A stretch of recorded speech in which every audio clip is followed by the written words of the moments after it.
You're watching Moments with Jill Walker. Today I'm continuing on the subject of children, part 4. The verse I found is in Ephesians chapter 6, verse 4. And ye fathers, provoke not your children to wrath, but bring them up in the nurture and admonition of the Lord. That's a real good verse. I remember as a child sitting in our church, and whenever the pastor would talk about those verses in Ephesians chapter 6, I was squirming a little bit in my pew when I heard him read about children obey your parents. But when he got to verse 4 of Ephesians 6, and fathers provoke not your children to wrath, I would say, yeah, preach it. And I'd look over there at my parents and I'd just kind of grin on the inside. You see, I didn't want to take that advice to heart for me as a child, but I was hoping that my parents would. But the truth is, my father literally did not really provoke me to wrath at all. He never abused me, and I'm very thankful for that. I did receive a few spankings in my childhood, I must admit. But one thing I can tell you is, when he did correct me, my dad used to say, Jill, this is going to hurt me more than it's going to hurt you. Well, I was smart enough to keep my mouth shut, but inside I was rolling my eyes thinking, not on the outside, but on the inside thinking, yeah, right. But I kept my mouth shut. I didn't verbalize how I was feeling. But then when I became a parent, I realized when we're really parenting the Bible way, it will hurt us more emotionally and even spiritually on the inside than it will to our children that we're correcting. When a parent really is correcting their child, it's really going to hurt them more because they don't want to do it in the natural, but they know that the Bible tells us that we must correct our children. I'm not talking about child abuse at all, but I am talking about godly correction. Colossians 3:21 goes like this, Fathers, provoke not your children to anger, lest they, meaning the children, be discouraged. You wonder today how many children are abused, or how many parents, when they do correct their children, get out of control. If you find yourself getting out of control, just stop a minute until you cool down on the inside and just even leave for just a few minutes and then ask God the correct way for you to correct your child. Proverbs 29:17 says, Correct thy son, and he shall give thee rest. Yea, he shall give delight unto thy soul. So the Bible makes it very clear that it is okay to correct our children. You might wonder, should you correct someone else's? Well, I don't know about that. I would say the answer is no, unless you have permission. For sure, don't spank another child unless you have permission to do that. I would not be spanking someone else's child.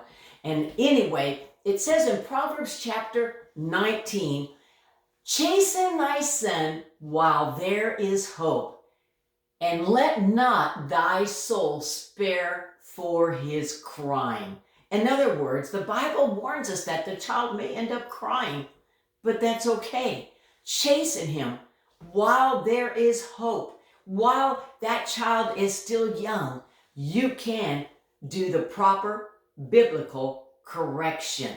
Here's some examples in the Bible of those children in their childhood that behaved so well and were so helpful. The first one is Samuel. And the interesting thing is, he had such a godly mother. And I suppose godly father. The Bible doesn't make that clear, but it does say that his mother wanted a child so bad that she prayed and asked God for that child and even told God she would give that child back to the Lord.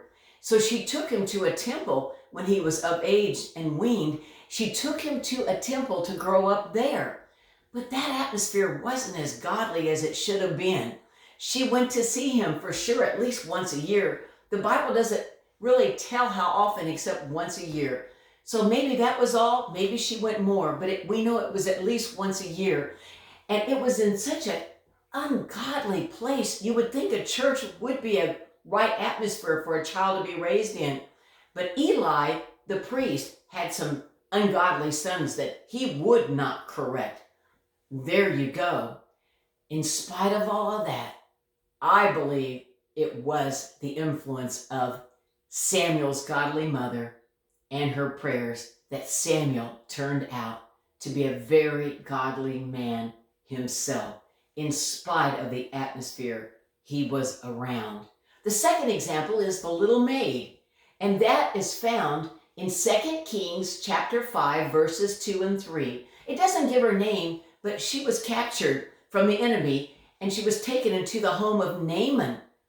And she had such a godly influence. God used her, even as a young child, to be able to direct Naaman to a place to go for his healing. Awesome, isn't it? The third example is Jesus himself. Remember, as a child, recorded in Luke chapter 2, verse 49, here he was as a child. He had a great hunger to go into the temple, and his mother and father were looking for him, but they found him in the temple talking and even teaching to the adults. The last example is one you all know about. He is called a lad. He was a young boy with 2 fish and 5 loaves of bread, but he gave all that he had in his lunch that his mother had prepared for him. He gave all that he had, found in John chapter 6, verse 9, and God used that little lad's lunch to feed multitudes of people that day. These are just some examples of helpful children in the Bible. I'm sure you can think of more. But remember to treat children with respect. And if you still have children living at home, when you correct them in a godly way, what God would have you to do, and always use self-control. You've been watching Moments with Jill Walker. God bless you today.